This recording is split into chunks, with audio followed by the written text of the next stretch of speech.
AKwaaba, welcome back to my channel. My name is AC Kokwi, and this is What's the Wahala AC, where we discuss all the wahala from the week. We have so much wahala to talk about, so let's just get into it.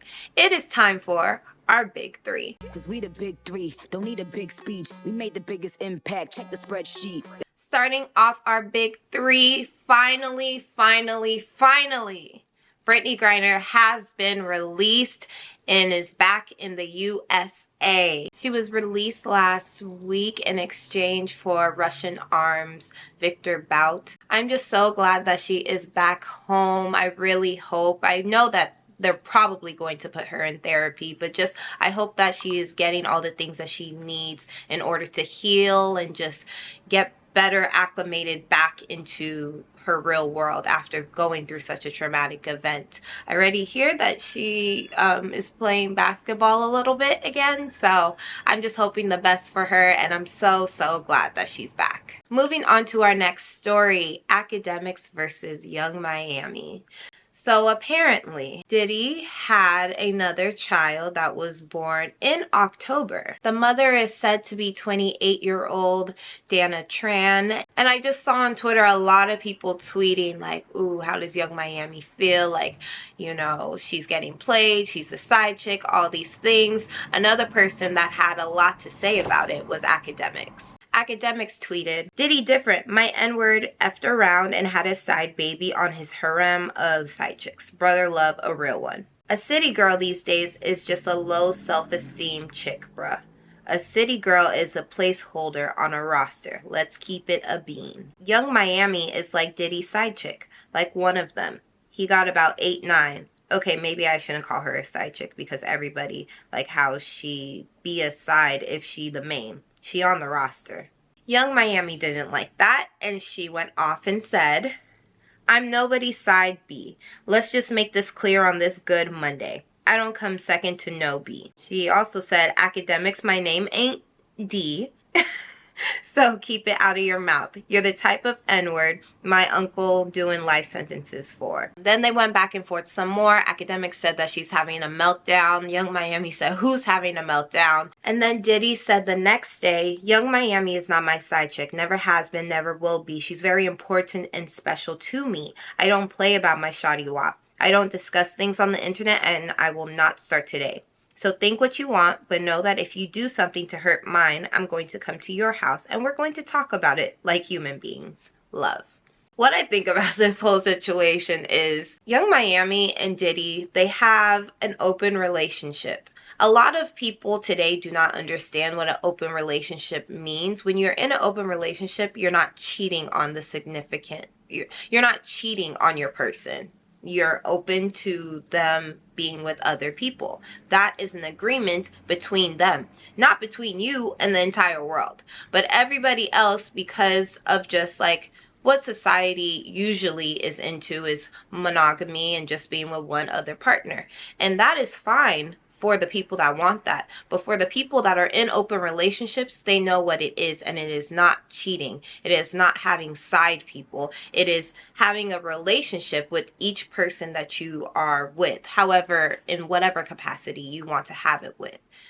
People call yungmiami dumb, they call her the side chick and all that stuff, but she has agreed. She's well aware of what she's doing. She's well aware of what relationship she's in, and I don't think that she minds. I don't think that she minds that he had a baby with somebody else. And if she did, that is their own conversation to have. But she does not look dumb because that is the type of arrangement that they are in. It may not be for everybody, but that is what they're in. And so she doesn't look dumb because she agreed to this. That's what she agreed to. And she's happy with the type of relationship she has with him. So then we should all be happy. Or if you're not happy for them, keep it to yourself. Akademiks always has somebody's name in their mouth. This is my second week again having him in my big three. Like, get it together. Moving on to our last story. Wizkid Wizkid, oh Wizkid. Wizkid was supposed to perform at the Ghana Sports Stadium on Saturday, and he failed to show up. As you know, it is Dirty December in Nigeria and Ghana, and we are, well, they're having the time of their lives. I'm about to join them, but they are having the time of their lives. Every single day there is something to do, and Saturday was a concert that featured a lot of different artists, including Wizkid being the headliner. He was set to come on at 11. He was set to come on at 12. He was set to come on at 1, 2, then 3, and then at 4, they said that he is not. He is no longer coming on stage. People spent so much money to go and see him. They waited so long for him to show up, and he never did. The following day, he did issue an apology, and he said, "Ghana is a country I hold so dear to my heart. First and foremost, I want to apologize to all my fans. Y'all know I would never do anything without a serious reasoning behind it. My brand is something I don't joke with. I sincerely apologize to everyone who made the effort to come out for me last night. I was charged up, looking forward to doing this show. However, please understand that every decision I made coincided with honoring my fans, and would only make a drastic decision like this because it was the right thing to do. And I had to. Unfortunately, up until the day of this show, there continued to be safety and production issues that prevented me from putting on a high-quality show that my fans deserve. My team and myself are working on delivering a show to my amazing fans in Ghana. It will be just us, me and you. Dates and details soon. Love you."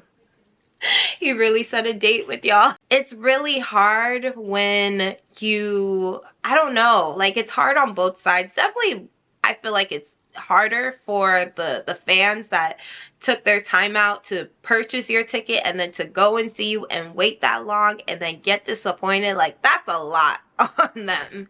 But then also, it's hard on the artist because I know sometimes like there's so many different things behind the scenes that we don't even know about that they have to deal with. And so I'm sure this is not a decision that he really like wanted to make lightly.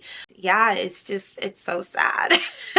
I'm so sorry, and I hope that he really is able to make it up to them because they deserve that, and he deserves to fix his reputation in Ghana because right now some people are calling for his arrest. All right, you guys, that was our big 3. Let's head to our weekly wrap-up. The president of Tanzania, Samia Hassan, canceled the 61st Independence Day celebration in order to give the funds about $400,000. She wants to use that money to fund the dorms for special needs students, which I think is admirable. And, you know, yeah, we can hold off on a celebration for a year. Jalen Smith becomes the youngest black mayor at just 18 years old. Congratulations to him. It has been said that Ghanaian actress Jackie Appiah allegedly agreed to be the second wife to Liberian President George Weah, but she responded to these claims and said that she doesn't entertain unnecessary gossip. A new R. Kelly album was mysteriously added to all these streaming platforms, and once people realized, all the streaming platforms took them off. Kehlani reveals that she was sexually assaulted by one of her fans at one of her recent concerts, which is truly, truly unacceptable, and something needs to happen about that. Saweetie announced a 6-week financial literacy course for the youth in the Bay Area. Happy 59th Independence Day to Kenya. And lastly, rest in peace to DJ Twitch. He passed away by suicide Wednesday morning. You will truly be missed. You definitely had an impact on my life. I just send prayers and love to your family. That was our weekly wrap up. Let's head to what's on my playlist. What's on my playlist? What am I listening to? What am I getting into? What am I watching? I am listening to, of course, this was on my playlist last week, but I gotta tell you what my songs are, okay? So SZA released her second album, SOS, and I listened to it, and like I said, it was going to be amazing. It is amazing. It's like contender of best album for me, but I will get into that in an upcoming video, okay? My 3 favorite songs on the album that if you're looking to If you don't want to add every song, I think that these are like, you know, the top 3, at least for me. Snooze, Love Language, and Notice Me. Those are my top 3. What are your top 3? And as you guys know, I love to end my show with some positivity and some good vibes. This week's message is every storm comes to an end. It truly does. You could be going through such a difficult time right now.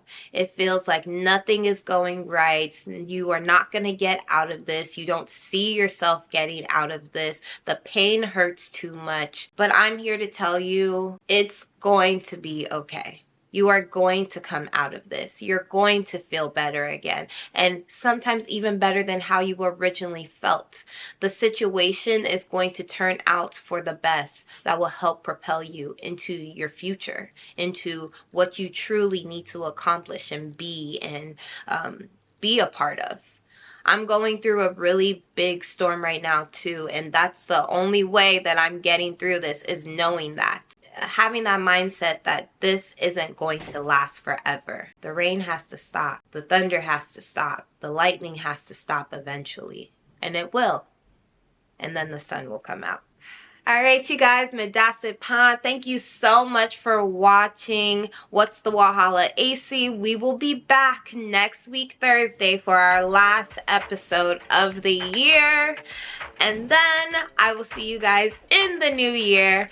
But until then, don't forget to subscribe, like, comment, share, all that jazz. I will see you all next week.